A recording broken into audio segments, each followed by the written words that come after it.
Sinasabi ko sa'yo Abby, pag di mo to pinanindigan, hahantingin kita sa Tomas Morato.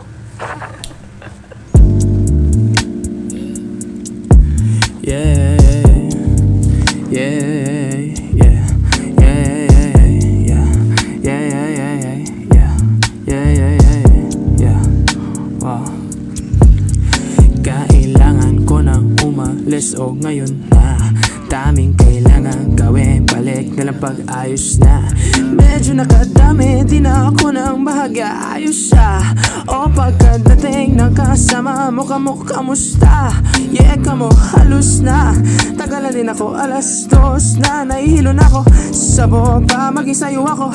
Sabog ka din, pero sang-ayon ako. Sa akin ka lang, ako sa kanya, tsaka sa kanya, tsaka sa'yo. Ano ka ba naman, di ako madamo, di ka mawawala, baby. Di magiging sa'yo para sa streets. No, no, no, yeah, baby. O makiyabog ka sa'kin para stick. O pagkakatamis, tapat ako sa'yo, miss. Kung meron ka iba dyan, ayos na para tayo quits. At least di nagsisinungaling. Nung dumating ako, iba na hinahanap. Dati ay guwapings type mo, ngayon gusto na ang amat. Yeah, wala akong paki sa'yo, baby. Ano ka ba? I was just feeling low lately. Ganun talaga. Nalasing ka rin naman, wag ka itusera. Tamo, kabisado kita. Uluhan hanggang paa. Pero kalimutan mo na lahat. Tumingin ka sa'king mga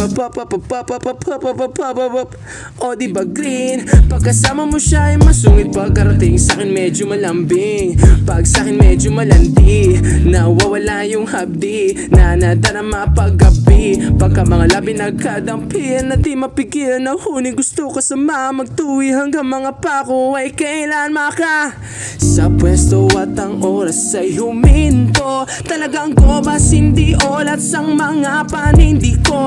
Lakas ang topak, taas ng toma, bakas ang kalmot sa likod. Dalawang bogsa, panayang boka sa isa't isa. Baby, yeah, no, no, no, yeah, baby. O makiyabog ka sa'kin para sting. O pagkakatamis, tapat ako sa'yo, miss. Kung meron kang iba dyan, ayos na para tayong quits. At least di nagsisinungaling. Nung dumating ako, iba na hinahanap. Dati ay guwapings type mo, ngayon gusto ng amat, yeah.